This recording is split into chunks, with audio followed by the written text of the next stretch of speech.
ನಮಸ್ತೆ, ನೀವು ಕೇಳುತ್ತಿದ್ದೀರಿ ಪ್ರೇಮ್ ಅನ್ಮೋಲ್ ಹೋತಾ ಹೈವಾಣಿ. ನಾನು ನಿಮ್ಮ ಹೋಸ್ಟ್ ವಾಣಿ. ಹಿಂದಿನ ಸಂಚಿಕೆಯಲ್ಲಿ ರಾಶೀಲ್ ಮತ್ತು ಪರಾಗ್ ಜಲಂಧರ್ನಲ್ಲಿ ಸವಾಲುಗಳನ್ನು ಎದುರಿಸಿದ್ದರು.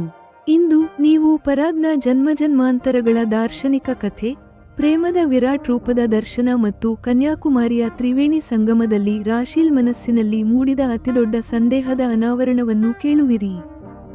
ಪದ್ಮಿನಿ ಮತ್ತು ರತನ್ ಸಿಂಗ್ ರಾಜಭವನದ ಚಿತ್ರಗಳನ್ನು ನೋಡುತ್ತಾ ಪರಾಗ್ ಒಂದು ದಾರ್ಶನಿಕ ಮಾತು ಹೇಳಿದನು. ನಾವು ಮಹಾರಾಜ ರತನ್ ಸಿಂಗ್ ಮತ್ತು ಮಹಾರಾಣಿ ಪದ್ಮಿನಿಯ ಆತ್ಮಗಳು. ರಾಶೀಲ್ ಜೇಡ್ ಹೆಸರನ್ನು ಎತ್ತಿದಾಗ ಪರಾಗ್ ಹೀಗೆಂದನು, ನಿನ್ನಲ್ಲಿ ಮಹಾರಾಜ ರತನ್ ಸಿಂಗ್ ಆತ್ಮವಿದೆ ಮತ್ತು ಮಹಾರಾಣಿ ಪದ್ಮಿನಿ ಆತ್ಮವು ನನ್ನ ರೂಪದಲ್ಲಿ ಜನ್ಮ ತಾಳಿದೆ. ಆ ಜೇಡ್ ಆ ಜನ್ಮದ ಖಿಲ್ಜಿ. ಲಿಂಗ ಬದಲಾವಣೆಯ ತರ್ಕ. ಪರಾಕ್ರಮದ ಬಲದಿಂದ ಆತ್ಮವು ಮುಂದಿನ ಜನ್ಮದಲ್ಲಿ ಪುರುಷನಾಗಿ ಹುಟ್ಟಬಹುದು ಎಂದು ಪರಾಗ್ ವಾದಿಸಿದನು. ರಾಶೀಲ್ ತನ್ನನ್ನು ಪೀಡಿಸಿದ ಜೇಡ್ನ ಪೌರುಷವನ್ನು ಅಳಿಸಿ ಮುಂದಿನ ಜನ್ಮದಲ್ಲಿ ಪುರುಷನಾಗಿ ಹುಟ್ಟುವ ಪರಾಕ್ರಮ ಮಾಡಿದ್ದಾಳೆಂದು, ತಾನು ಮುಂದಿನ ಜನ್ಮದಲ್ಲಿ ಸ್ತ್ರೀ ರೂಪದಲ್ಲಿ ಹುಟ್ಟುವುದಾಗಿ ಹೇಳಿದನು. ಜನ್ಮಜನ್ಮಾಂತರಗಳ ಪ್ರೇಮ. ಪರಾಗ್ ಮಾತುಗಳ ಮೇಲೆ ರಾಶೀಲ್ಗೆ ಸಂಪೂರ್ಣ ನಂಬಿಕೆ ಬರಲಿಲ್ಲ. ಆದರೆ ಪರಾಗ್ ತನ್ನನ್ನು ಜನ್ಮಜನ್ಮಾಂತರದ ಸಂಗಾತಿಯೆಂದು ಭಾವಿಸಿದ್ದಾನೆಂದು ಕೇಳಿ ಅವಳಿಗೆ ಬಹಳ ಪ್ರಶಾಂತತೆ ದೊರೆಯಿತು. ಪ್ರೇಮದ ವಿರಾಟ್ ರೂಪ. ಗುಜರಾತ್ನಲ್ಲಿ ಸ್ಟ್ಯಾಚ್ಯೂ ಆಫ್ ಯೂನಿಟಿ ದರ್ಶನ ಮಾಡುವಾಗ ಪರಾಗ್ ವಿವರಿಸಿದನು, ವ್ಯಕ್ತಿಯಲ್ಲಿ ಪ್ರೇಮವು ವಿರಾಟ್ ರೂಪ ಪಡೆದಾಗ ಅವರ ವ್ಯಕ್ತಿತ್ವವು ವಿಶಾಲ ರೂಪ ತಾಳುತ್ತದೆ. ಸರ್ದಾರ್ ಸಾಹೇಬರ ಪ್ರೇಮ ಮಾತೃಭೂಮಿಯ ಮೇಲಿನ ಪ್ರೇಮವಾಗಿ ಬದಲಾಗಿದೆ. ಪರಾಗ್ ಪ್ರೇಮದಲ್ಲಿ ಆತುರವಿಲ್ಲದಿರುವುದು ಸ್ವಾರ್ಥವಿಲ್ಲದ ಪವಿತ್ರ ಭಾವನೆ ಎಂದು ರಾಶೀಲ್ ಅರ್ಥ ಮಾಡಿಕೊಂಡಳು. ತ್ರಿವೇಣಿ ಸಂಗಮ. ಸುದೀರ್ಘ ಪ್ರಯಾಣದ ನಂತರ ಅವರು ಕನ್ಯಾಕುಮಾರಿ ತಲುಪಿದರು. ಅಲ್ಲಿ ಅರಬ್ಬಿ ಸಮುದ್ರ, ಬಂಗಾಳ ಕೊಲ್ಲಿ ಮತ್ತು ಹಿಂದೂ ಮಹಾಸಾಗರಗಳು ಸಂಧಿಸುತ್ತವೆ. ಪರಾಗ್ ತನ್ನ ಪ್ರೇಮಪೂರ್ವಕ ನಡವಳಿಕೆಯಿಂದ ರಾಶೀಲ್ ಕೂದಲಿನಲ್ಲಿದ್ದ ಮರಳಿನ ಕಣಗಳನ್ನು ತೆಗೆದನು. ಸಂತಾನದ ಸ್ವಪ್ನ. ಪರಾಗ್ ಹೀಗೆಂದನು, ಇಲ್ಲಿ 3 ಸಮುದ್ರಗಳು ಸಂಧಿಸುತ್ತಿವೆ, ಆದರೆ ನಮ್ಮಿಬ್ಬರ ಮನಸ್ಸುಗಳು ಸಂಧಿಸುತ್ತಿವೆ. ಇದರ ಮೇಲೆ ಪರಾಗ್ ಹೀಗೆ ಪ್ರತಿಕ್ರಿಯಿಸಿದನು, ನಮ್ಮಿಬ್ಬರ ಮಿಲನದಿಂದ ನಮ್ಮ ಸಂತಾನದ ಉತ್ಪತ್ತಿಯಾಗುತ್ತದೆ, ಅದು ಕೂಡ ತ್ರಿವೇಣಿ ಸಂಗಮವೇ ಆಗಿರುತ್ತದೆ. ಮಾತೃತ್ವದ ಬಗ್ಗೆ ಸಂದೇಹ. ಸಂತಾನದ ಬಗ್ಗೆ ಕೇಳಿದ ಕೂಡಲೇ ರಾಶೀಲ್ ಮನಸ್ಸಿನಲ್ಲಿ ಒಂದು ಆಳವಾದ ಸಂದೇಹ ಮೂಡಿತು. ಜೇಡ್ 1 ವರ್ಷ ಪ್ರಯತ್ನಿಸಿದರೂ ಅವಳು ಗರ್ಭಿಣಿಯಾಗಲಿಲ್ಲ. ರಾಶೀಲ್ ಹೀಗೆ ಭಾವಿಸಿದಳು, ಪರಾಗ್, ಒಂದು ವೇಳೆ ನನ್ನಲ್ಲಿ ಕೊರತೆ ಇದ್ದು ನಾನು ನಮ್ಮ ಸಂತಾನಕ್ಕೆ ಜನ್ಮ ನೀಡಲು ಅಸಮರ್ಥಳಾದರೆ ಏನಾಗುತ್ತದೆ? ನಮ್ಮ ಈ ಸಂಗಮ ತ್ರಿವೇಣಿ ಆಗಲು ಸಾಧ್ಯವಿಲ್ಲ. ರಾಶೀಲ್ ತನ್ನ ಸಂದೇಹವನ್ನು ಪರಾಗ್ನಿಂದ ಮುಚ್ಚಿಡಲಿಲ್ಲ. ಒಂದೆಡೆ ಪರಾಗ್ ಜನ್ಮಜನ್ಮಾಂತರದ ಪ್ರೇಮದ ಬಗ್ಗೆ ಮಾತನಾಡುತ್ತಿದ್ದರೆ, ಇನ್ನೊಂದೆಡೆ ರಾಶೀಲ್ ತಾನು ಎಂದಿಗೂ ತಾಯಿಯಾಗಲಾರೆನು ಎಂದು ಭಯಪಡುತ್ತಿದ್ದಾಳೆ. ಪರಾಗ್ ಈ ಆತಂಕವನ್ನು ಹೇಗೆ ಎದುರಿಸುತ್ತಾನೆ? ದಾರ್ಶನಿಕ ಪ್ರೇಮ, ಅಪರಿಮಿತ ವಿಶ್ವಾಸ ಮತ್ತು ಮಾತೃತ್ವದ ಭಯದ ಪರೀಕ್ಷೆ. ಪ್ರೇಮ್ ಅನ್ಮೋಲ್ ಹೋತಾ ಹೈವಾಣಿ ಯಲ್ಲಿ ನೀವು ಕೇಳುವಿರಿ. ಎಪಿಸೋಡ್ 56. ಜನ್ಮಜನ್ಮಾಂತರದ ರಹಸ್ಯ, ಕನ್ಯಾಕುಮಾರಿಯ ಸಂಗಮ ಮತ್ತು ಮಾತೃತ್ವದ ಬಗ್ಗೆ ಸಂದೇಹ. ರಾಶೀಲ್ ಹಿಂದೆ ಗೋಡೆಗಳ ಮೇಲಿರುವ ಚಿತ್ರಗಳನ್ನು ನೋಡುತ್ತಿದ್ದ ಪರಾಗ್, ರಾಶೀಲ್ ಒಣಗುತ್ತಿದ್ದ ಮಾತುಗಳನ್ನು ಕೇಳಿಸಿಕೊಂಡನು. ರಾಶೀಲ್, ನನಗೆ ಹೇಗೆ ಅನಿಸುತ್ತಿದೆ ಎಂದರೆ ನಾವು ಮಹಾರಾಜ ರತನ್ ಸಿಂಗ್ ಮತ್ತು ಮಹಾರಾಣಿ ಪದ್ಮಿನಿಯ ಆತ್ಮಗಳು. ಅವರು ಈ ಜನ್ಮದಲ್ಲಿ ನೀನು ಮತ್ತು ನನ್ನ ರೂಪದಲ್ಲಿ ಜನ್ಮ ತಾಳಿದ್ದಾರೆ ಎಂದು ಪರಾಗಂದನು. ಮೊದಲು ರಾಶೀಲ್ ಪರಾಗ್ ತಮಾಷೆ ಮಾಡುತ್ತಿದ್ದಾನೆಂದುಕೊಂಡಳು. ಆದರೆ ಹಿಂದೆ ತಿರುಗಿ ನೋಡಿದಾಗ ಪರಾಗ್ ಮುಖದಲ್ಲಿ ಹಾಸ್ಯದ ಭಾವವಿರಲಿಲ್ಲ. ಅವನು ಆಲೋಚಿಸುತ್ತಾ ಬಹಳ ಗಂಭೀರವಾಗಿದ್ದನು. ಅದನ್ನು ಕಂಡು ರಾಶೀಲ್ ಕೂಡ ಈ ವಿಷಯದ ಬಗ್ಗೆ ಗಂಭೀರವಾಗಿ ಆಲೋಚಿಸಲು ಮೊದಲು ಮಾಡಿದಳು. ನಾವು ರತನ್ ಸಿಂಗ್ ಮತ್ತು ಪದ್ಮಿನಿ ಆಗಿದ್ದರೆ ಆ ಜೇಡ್ ಯಾರು? ಜೌಹರ್ ಮಾಡಿ ತನ್ನ ಶೀಲವನ್ನು ಕಾಪಾಡಿಕೊಂಡ ಆ ವೀರಾಂಗನೆ ಪದ್ಮಿನಿ. ಆದರೆ ಈ ಜನ್ಮದಲ್ಲಿ ನನ್ನ ಶೀಲವನ್ನು ಜೇಡ್ ಭಂಗ ಮಾಡಿದ್ದಾನೆ. ರಾಶೀಲ್ಗೆ ತನ್ನ ಗತಕಾಲದ ಕಹಿ ನೆನಪುಗಳು ಮರುಕಳಿಸಿ ನೋವಾಯಿತು. ಅವಳು ಪರಾಗ್ನಿಂದ ಉತ್ತರಕ್ಕಾಗಿ ಆತುರದಿಂದ ಕಾಯುತ್ತಿದ್ದಳು. ರಾಶೀಲ್, ನಿಜ ಹೇಳಬೇಕೆಂದರೆ ಮಹಾರಾಣಿ ಪದ್ಮಿನಿ ನಿನ್ನ ರೂಪದಲ್ಲಿ ಹುಟ್ಟಲಿಲ್ಲ. ನಿನ್ನಲ್ಲಿ ರತನ್ ಸಿಂಗ್ ಆತ್ಮವಿದೆ. ಪದ್ಮಿನಿ ಆತ್ಮವು ನನ್ನ ರೂಪದಲ್ಲಿ ಹುಟ್ಟಿದೆ. ಆ ಜೇಡ್ ಆ ಜನ್ಮದ ಖಿಲ್ಜಿ. ಅವನು ಅಂದೂ ಕೂಡ ಮಹಾರಾಣಿಯನ್ನು ಮುಟ್ಟಲಾಗಲಿಲ್ಲ. ಇನ್ನು ಯಾವ ಜನ್ಮದಲ್ಲೂ ಮುಟ್ಟಲು ಸಾಧ್ಯವಿಲ್ಲ ಎಂದು ಪರಾಗ್ ಉತ್ತರಿಸಿದನು. ಪರಾಗ್ ಚೆನ್ನಾಗಿ ಕಥೆ ಕಟ್ಟುತ್ತಿದ್ದಾನೆಂದು ರಾಶೀಲ್ಗೆ ಅನ್ನಿಸಿತು. ಅವಳಿಗೆ ಆ ಮಾತುಗಳು ಆಸಕ್ತಿದಾಯಕವಾಗಿ ಕಂಡವು. ಆತ್ಮವು ಒಂದು ಜನ್ಮದಲ್ಲಿ ಪುರುಷನಾಗಿ ಮತ್ತೊಂದು ಜನ್ಮದಲ್ಲಿ ಸ್ತ್ರೀ ರೂಪದಲ್ಲಿ ಹುಟ್ಟುವುದು ಸಾಧ್ಯವೇ ಎಂದು ಅವಳು ಕೇಳಿದಳು. ಹೌದು, ತನ್ನ ಪರಾಕ್ರಮದ ಬಲದಿಂದ ಸ್ತ್ರೀ ಮುಂದಿನ ಜನ್ಮದಲ್ಲಿ ಪುರುಷನಾಗಿ ಹುಟ್ಟಬಹುದು.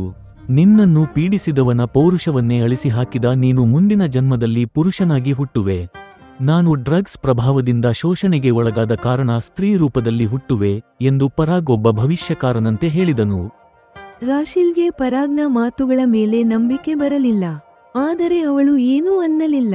ಮರಳಿ ಹೀಗೆ ಕೇಳಿದಳು, ಅಂದರೆ ಪತಿ ಪತ್ನಿಯರು ಜನ್ಮಜನ್ಮಾಂತರಗಳ ಕಾಲ ಜೊತೆಗಿರುತ್ತಾರೆಂದು ನೀವು ನಂಬುತ್ತೀರಾ? ಹೌದು, ಅಪಾರವಾದ ಪ್ರೇಮವಿರುವ ದಂಪತಿಗಳು ಪ್ರತಿ ಜನ್ಮದಲ್ಲೂ ಜೊತೆಗಿರುತ್ತಾರೆ. 13ನೇ ವಯಸ್ಸಿನಿಂದಲೇ ನಾನು ನಿನ್ನನ್ನು ಪ್ರೀತಿಸುತ್ತಿದ್ದೆ. ನೀನು ತಿರಸ್ಕರಿಸಿದರೂ ಕೊನೆಗೆ ಒಪ್ಪಿಕೊಂಡೆ. ಅಂದರೆ ನಾವು ಜನ್ಮಜನ್ಮಗಳಿಂದ ಪತಿ ಪತ್ನಿಯರಾಗಿದ್ದೇವೆ ಎಂದು ಪರಾಗ್ ವಿವರಿಸಿದನು. ರಾಶಿಲ್ಗೆ ಇದು ಕಲ್ಪನೆಯಂತೆ ಕಂಡರೂ ಅವಳ ಮನಸ್ಸು ಇದನ್ನೇ ಸತ್ಯವೆಂದು ನಂಬಲು ಬಯಸಿತು.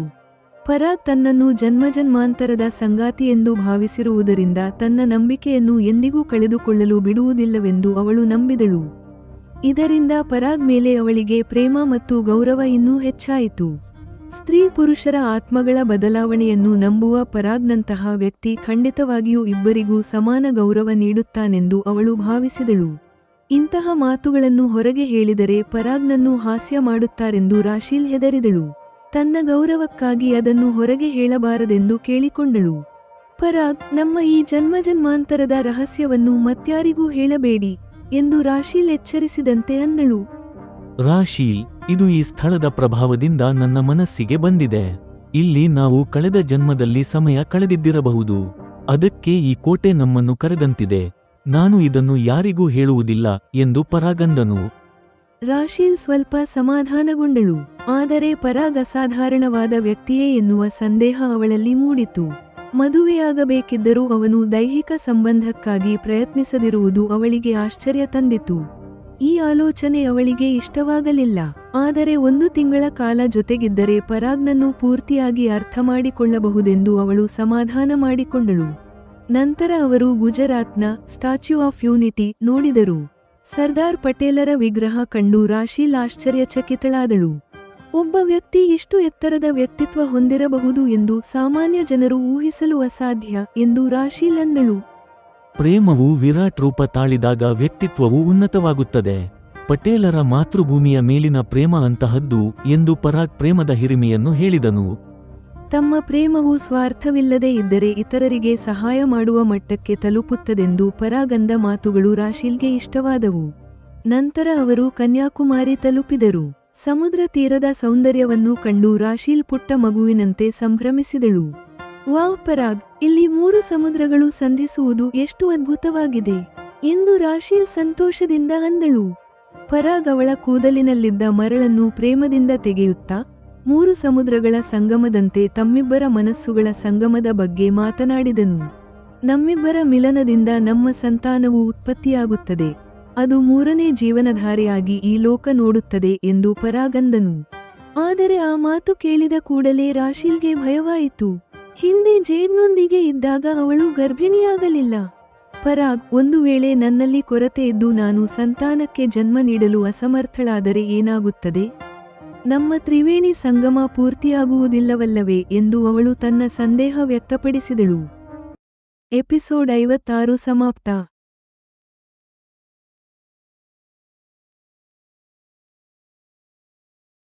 ಎಪಿಸೋಡ್ 57.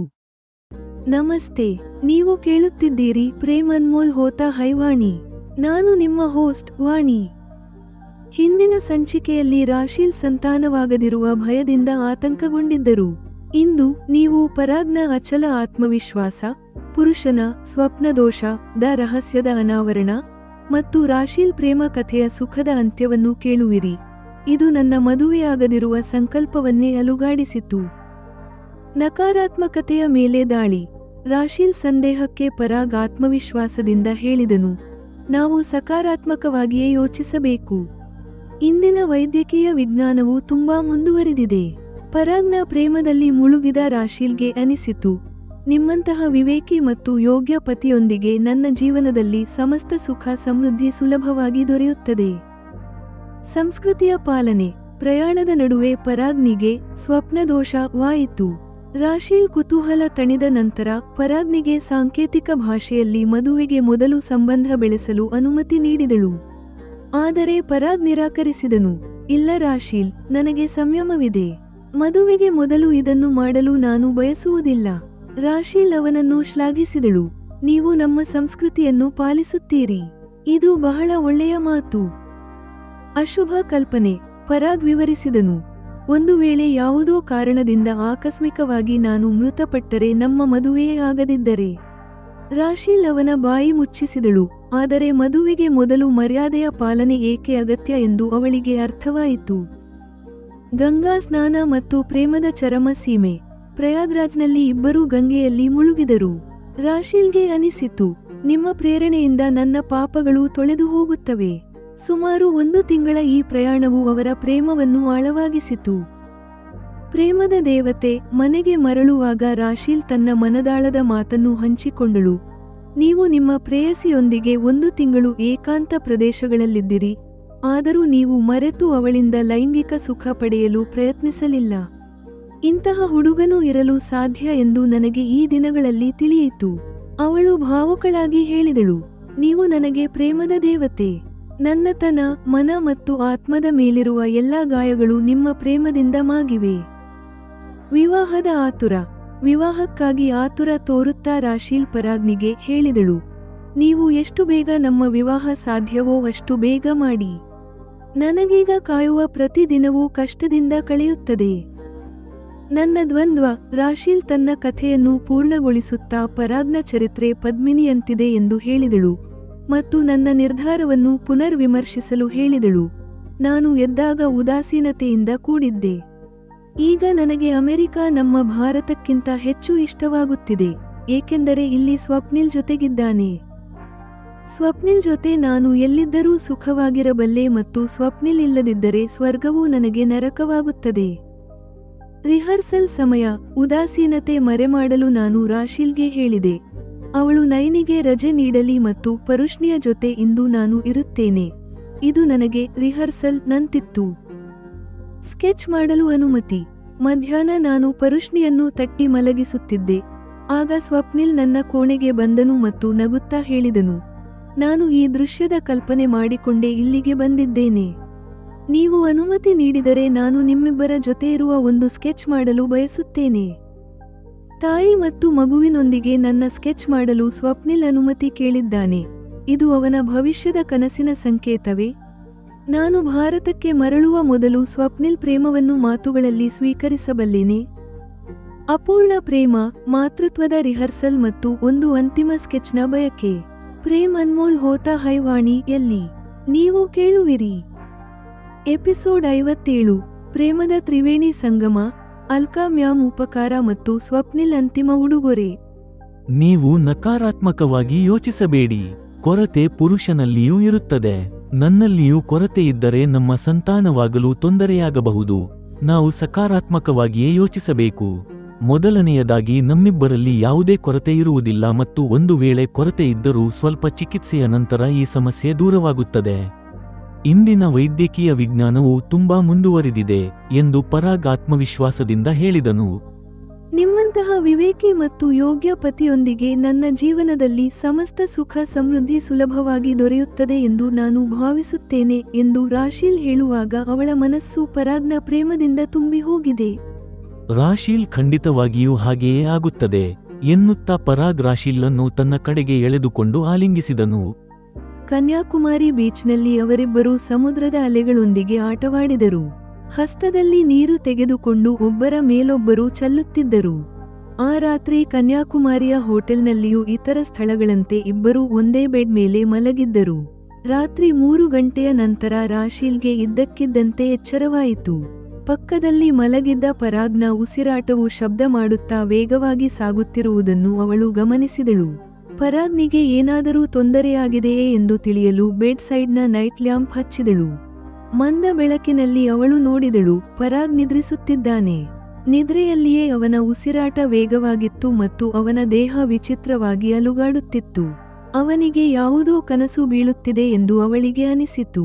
ಅವನನ್ನು ಎಬ್ಬಿಸೋಣ ಎನ್ನುವಷ್ಟರಲ್ಲಿ ಪರಾಗ್ ಶಾಂತನಾದನು. ರಾಶೀಲ್ಗೆ ಸಮಾಧಾನವಾಯಿತು. ಅವಳು ಲೈಟ್ ಆರಿಸಿ ಮತ್ತೆ ಮಲಗಲು ಪ್ರಯತ್ನಿಸಿದಳು. ಸ್ವಲ್ಪ ಸಮಯದ ನಂತರ ಪರಾಗ್ ಎದ್ದು ವಾಶ್ರೂಮ್ಗೆ ಹೋದನು. ಬೆಳಿಗ್ಗೆ ವಾಶ್ರೂಮ್ನಲ್ಲಿ ಇಬ್ಬರೂ ಒಟ್ಟಿಗೆ ಬ್ರಷ್ ಮಾಡುತ್ತಿದ್ದಾರೆ. ಪರಾಗ್, ನಾನು ನೋಡಿದೆ, ರಾತ್ರಿ ನೀವು ಯಾವುದೋ ಕನಸಿನಲ್ಲಿ ಗೊಂದಲಕ್ಕೊಳಗಾದಂತೆ ಕಾಣುತ್ತಿದ್ದಿರಿ ಎಂದು ರಾಶೀಲ್ ಕೇಳಿದಳು. ರಾಶೀಲ್, ನಾನು ಗೊಂದಲಕ್ಕೊಳಗಾಗಿರಲಿಲ್ಲ. ನಾನು ಒಬ್ಬ ಪುರುಷನಲ್ಲಿ ಆಗುವಂತಹ ಪರಿಸ್ಥಿತಿಯನ್ನು ಅನುಭವಿಸುತ್ತಿದ್ದೆ ಎಂದು ಪರಾಗ್ ನಾಚಿಕೆಯಿಂದ ಹೇಳಿದನು. ನೀವು ಏನು ಹೇಳುತ್ತಿದ್ದೀರಿ ಎಂಬುದು ನನಗೆ ಅರ್ಥವಾಗಲಿಲ್ಲ ಎಂದು ರಾಶೀಲ್ ಹೇಳಿದಳು. ಅದು ಸ್ವಪ್ನದೋಷ. ಕೆಲವೊಮ್ಮೆ ಪುರುಷನಿಗೆ ಇಂತಹ ಪರಿಸ್ಥಿತಿ ಉಂಟಾಗುತ್ತದೆ. ಇದರಲ್ಲಿ ಅಸಹಜವೇನೂ ಇಲ್ಲ ಎಂದು ಪರಾಗ್ ಮುಖ ತಿರುಗಿಸುತ್ತಾ ಹೇಳಿದನು. ಪರಾಗ್ ವಾಶ್ರೂಮ್ನಿಂದ ಹೊರಬಂದನು. ಪರಾಗ್ ಹೇಳಿದ್ದರ ಅರ್ಥ ತಿಳಿಯಲು ರಾಶೀಲ್ಗೆ ಕುತೂಹಲವಾಯಿತು. ಪರಾಗ್ನ ಮುಜುಗರ ನೋಡಿ ಅವಳು ಅದರ ಬಗ್ಗೆ ಮಾತನಾಡಲು ಹೋಗಲಿಲ್ಲ. ದಿನವಿಡೀ ಅವರು ಪ್ರವಾಸಿ ತಾಣಗಳು ಮತ್ತು ಪ್ರಸಿದ್ಧ ದೇವಸ್ಥಾನಗಳಿಗೆ ಭೇಟಿ ನೀಡಿದರು. ಈ ನಡುವೆ ರಾಶೀಲ್ ಗೂಗಲ್ ಮಾಡುವ ಮೂಲಕ ಪರಾಗ್ನ ಪರಿಸ್ಥಿತಿಯ ಬಗ್ಗೆ ತನ್ನ ಕುತೂಹಲ ತಣಿಸಿಕೊಂಡಳು. ಪರಾಗ್, ನಾವು ಶೀಘ್ರವೇ ವಿವಾಹವಾಗಲಿದ್ದೇವೆ, ಆದ್ದರಿಂದ ನೀವು ಇಚ್ಛಿಸಿದರೆ ನನಗೆ ಯಾವುದೇ ಆಕ್ಷೇಪವಿರುವುದಿಲ್ಲ ಎಂದು ರಾಶೀಲ್ ಮಲಗುವ ಮುನ್ನ ಸಾಂಕೇತಿಕವಾಗಿ ಹೇಳಿದಳು. ಇಲ್ಲ ರಾಶೀಲ್, ನನಗೆ ಸಂಯಮವಿದೆ. ನಾನು ವಿವಾಹಕ್ಕೆ ಮೊದಲು ಇದನ್ನು ಮಾಡಲು ಇಷ್ಟಪಡುವುದಿಲ್ಲ ಎಂದು ಪರಾಗ್ ಅವಳ ಮಾತಿನ ಅರ್ಥವನ್ನು ತಿಳಿದು ಹೇಳಿದನು. ನೀವು ಅಮೆರಿಕಾದಲ್ಲಿ ಹುಟ್ಟಿ ಬೆಳೆದಿದ್ದೀರಿ, ಆದರೂ ನೀವು ನಮ್ಮ ಸಂಸ್ಕೃತಿಯನ್ನು ಪಾಲಿಸುತ್ತೀರಿ. ಇದು ಬಹಳ ಒಳ್ಳೆಯ ವಿಷಯ ಎಂದು ರಾಶೀಲ್ ಅವನ ಗುಣವನ್ನು ಹೊಗಳಿದಳು. ನಮ್ಮ ಸಂಸ್ಕೃತಿ ಒಳ್ಳೆಯದು. ಅದು ಮುನ್ನೆಚ್ಚರಿಕೆಗಳನ್ನು ಗಮನಿಸಿ ಜೀವನದ ವ್ಯವಸ್ಥೆಯನ್ನು ರೂಪಿಸುತ್ತದೆ. ಯಾವುದೋ ಕಾರಣದಿಂದ ಆಕಸ್ಮಿಕವಾಗಿ ನಾನು ಮೃತಪಟ್ಟರೆ ನಮ್ಮ ಮದುವೆಯೇ ಆಗದಿದ್ದರೆ. ಪರಾಗ್ನ ಮಾತು ಅಲ್ಲಿಗೆ ನಿಂತಿತು. ರಾಶೀಲ್ ಅವನ ಬಾಯಿ ಮುಚ್ಚಿಸಿ ಹೇಳಿದಳು. ಪರಾಗ್, ಅಶುಭವಾಗಿ ಮಾತನಾಡಬೇಡಿ, ನಾನು ಅದನ್ನು ಸಹಿಸಿಕೊಳ್ಳಲು ಸಾಧ್ಯವಿಲ್ಲ. ರಾಶೀಲ್ಗೆ ಪರಾಗ್ನ ಮಾತಿನ ಗಂಭೀರ ಅರ್ಥ ತಿಳಿಯಿತು.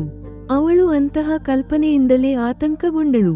ವಿವಾಹಕ್ಕೂ ಮುನ್ನ ಮರ್ಯಾದೆಯ ಪಾಲನೆ ಏಕೆ ಅಗತ್ಯ ಎಂದು ಅವಳಿಗೆ ಅರಿವಾಯಿತು. ಕ್ಷಮಿಸು, ನಾನು ನಿನಗೆ ಬೇಸರ ಮಾಡಬಾರದಿತ್ತು ಎಂದು ಪರಾಗ್ ಪಶ್ಚಾತ್ತಾಪದ ಧ್ವನಿಯಲ್ಲಿ ಹೇಳಿದನು. ಕನ್ಯಾಕುಮಾರಿಯ ನಂತರ ಮೈಸೂರು, ತಿರುಪತಿಯಲ್ಲಿ ಬಾಲಾಜಿ ದರ್ಶನ ಮುಗಿಸಿ ಪರಾಗ್ ಮತ್ತು ರಾಶೀಲ್ ಉತ್ತರ ಭಾರತದತ್ತ ಪ್ರಯಾಣ ಮುಂದುವರಿಸಿದರು. ಮನೆಗೆ ಮರಳುವ ಮುನ್ನ ಕೊನೆಯ ತಾಣ ಪ್ರಯಾಗ್ರಾಜ್. ರಾಶೀಲ್, ನಾವು ತ್ರಿವೇಣಿ ಸಂಗಮದಲ್ಲಿ ಗಂಗಾ ಸ್ನಾನ ಮಾಡೋಣ ಎಂದು ಪರಾಗ್ ಹೇಳಿದನು.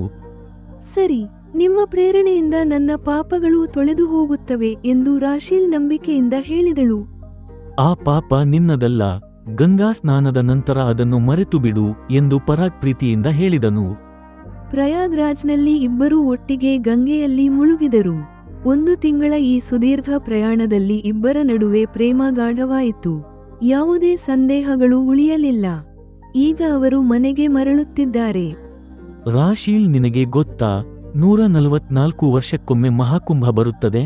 ಇನ್ನು 4 ವರ್ಷಗಳ ನಂತರ ಆ ಅದ್ಭುತ ಸಂಯೋಗವಿದೆ. ಆಗ ನಾವು ಭಾರತಕ್ಕೆ ಬರುತ್ತೇವೆ. ದೇವರ ಕೃಪೆಯಿದ್ದರೆ ನಮ್ಮ ಈ ತ್ರಿವೇಣಿ ಕುಟುಂಬ ಮತ್ತೆ ಇಲ್ಲಿಗೆ ಬಂದು ಸ್ನಾನ ಮಾಡಲಿದೆ ಎಂದು ಪರಾಗ್ ಉತ್ಸಾಹದಿಂದ ಹೇಳಿದನು. ತಮಗೊಂದು ಮಗು ಉಂಟಾಗುವ ಕಲ್ಪನೆಯಿಂದ ರಾಶೀಲ್ ಸಂತಸಗೊಂಡಳು. ಪರಾಗ್ ತನ್ನ ಮೇಲೆ ತೋರಿಸಿದ ನಿಷ್ಕಲ್ಮಶ ಪ್ರೇಮದ ಬಗ್ಗೆ ಅವಳು ಸ್ಮರಿಸಿಕೊಂಡಳು. ಪರಾಗ್, ನಿಮ್ಮ ಪ್ರತಿಯೊಂದು ಮಾತು ಮತ್ತು ನಡವಳಿಕೆ ನನ್ನ ಮೇಲೆ ನಿಮ್ಮ ಪ್ರೇಮವನ್ನು ವ್ಯಕ್ತಪಡಿಸಿದೆ ಎಂದು ರಾಶೀಲ್ ಸಮರ್ಪಣಾ ಭಾವದಿಂದ ಹೇಳಿದಳು. ಹೇಳುತ್ತಿರು ರಾಶೀಲ್, ನಿನ್ನ ಮಾತು ನನಗೆ ಕೇಳಲು ಇಷ್ಟವಾಗುತ್ತಿದೆ ಎಂದು ಪರಾಗ್ ಅಂದನು.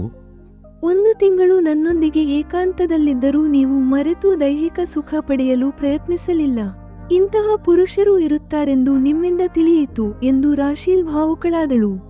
ಪರಾಗ್ ಅವಳ ಮನದ ಮಾತುಗಳನ್ನು ಆಲಿಸುತ್ತಾ ಮೌನವಾಗಿದ್ದನು. ಈ ಪ್ರಯಾಣದ ಅಂತ್ಯಕ್ಕೆ ರಾಶೀಲ್ ತನ್ನನ್ನು ಪೂರ್ಣವಾಗಿ ನಂಬಿರುವುದು ಅವನಿಗೆ ಸುಖ ನೀಡಿತು.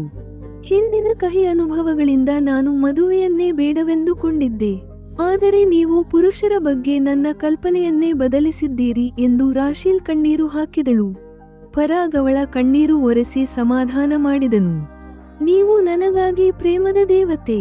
ಈಗ ನಾನು ನಿಮ್ಮನ್ನು ವಿವಾಹವಾಗಲು ಕಾತುರಳಾಗಿದ್ದೇನೆ. ದಯವಿಟ್ಟು ಎಷ್ಟು ಬೇಗ ಸಾಧ್ಯವೋ ಅಷ್ಟು ಬೇಗ ನಮ್ಮ ವಿವಾಹ ಏರ್ಪಡಿಸಿ ಎಂದು ರಾಶೀಲ್ ವಿನಂತಿಸಿದಳು. ದೃಶ್ಯ ಬದಲಾವಣೆ. ವಾಣಿ, ಇದು ಪರಾಗ್ನೊಂದಿಗಿನ ನನ್ನ ಕಥೆ. ಅಲ್ಕಾ ಮ್ಯಾಮ್ ಮಾಡಿರುವ ಈ ಉಪಕಾರ ದೊಡ್ಡದು. ಪರಾಗ್ ಚರಿತ್ರೆ ಬಹಳ ಪವಿತ್ರವಾದುದು ಎಂದು ರಾಶೀಲ್ ತನ್ನ ಮನದಾಳದ ಮಾತು ಮುಗಿಸಿದಳು. ಸಿನಿಮಾ ಹಾಲ್ನ ಲೈಟ್ ಹತ್ತಿದಂತೆ ನನಗೆ ಅರಿವಾಯಿತು. ರಾಶೀಲ್ ಮಾತುಗಳು ನನ್ನ ಮೇಲೆ ಪ್ರಭಾವ ಬೀರಿದ್ದವು. ನನ್ನ ನಿರ್ಧಾರ ಬದಲಾದ ಮೇಲೆ ನನಗೆ ಸುಖ ಸಿಕ್ಕಿದೆ. ಈಗ ನಿನ್ನ ನಿರ್ಧಾರ ಬದಲಿಸುವ ಸರದಿ ನಿನ್ನದು ವಾಣಿ. ಶಾಂತವಾಗಿ ಯೋಚಿಸು ಎಂದು ರಾಶೀಲ್ ನನಗೆ ಕಿವಿಮಾತು ಹೇಳಿದಳು. ನಾನು ಮೌನವಾಗಿದ್ದೆ. ಸ್ವಪ್ನಿಲ್ನನ್ನು ಬಿಟ್ಟು ಭಾರತಕ್ಕೆ ಹೋಗುವುದು ನನಗೆ ನರಕದಂತೆ ಕಾಣುತ್ತಿದೆ. ಅಮೆರಿಕ ನನಗೆ ಇಷ್ಟವಾಗುತ್ತಿರುವುದು ಕೇವಲ ಸ್ವಪ್ನಿಲ್ನಿಂದ ಮಾತ್ರ. ನನ್ನ ಉದಾಸೀನತೆ ಮರೆಮಾಡಲು ನಾನು ಪರುಷ್ಣಿಯ ಜೊತೆ ಇರಲು ನಿರ್ಧರಿಸಿದೆ. ರಾಶೀಲ್ಗೆ ವಿಶ್ರಾಂತಿ ತೆಗೆದುಕೊಳ್ಳಲು ಹೇಳಿದೆ. ಸರಿ, ನಿನಗೆ ಇದು ಒಳ್ಳೆಯ ರಿಹರ್ಸಲ್ ಎಂದು ರಾಶೀಲ್ ನನ್ನನ್ನು ಪೇಚಿಗೆ ಸಿಲುಕಿಸಿದಳು. ಮಧ್ಯಾಹ್ನ ನಾನು ಮಗುವನ್ನು ಮಲಗಿಸುತ್ತಿರುವಾಗ ಸ್ವಪ್ನಿಲ್ ನನ್ನ ಕೋಣೆಗೆ ಬಂದನು. ನಾನು ಈ ದೃಶ್ಯವನ್ನೇ ಕಲ್ಪಿಸಿಕೊಂಡಿದ್ದೆ ವಾಣಿ. ನಿಮ್ಮ ಅನುಮತಿ ಸಿಕ್ಕರೆ ನಾನೊಂದು ಸ್ಕೆಚ್ ಮಾಡುತ್ತೇನೆ ಎಂದು ಸ್ವಪ್ನಿಲ್ ನಗುತ್ತಾ ಅಂದನು. ಎಪಿಸೋಡ್ 57 ಸಮಾಪ್ತ.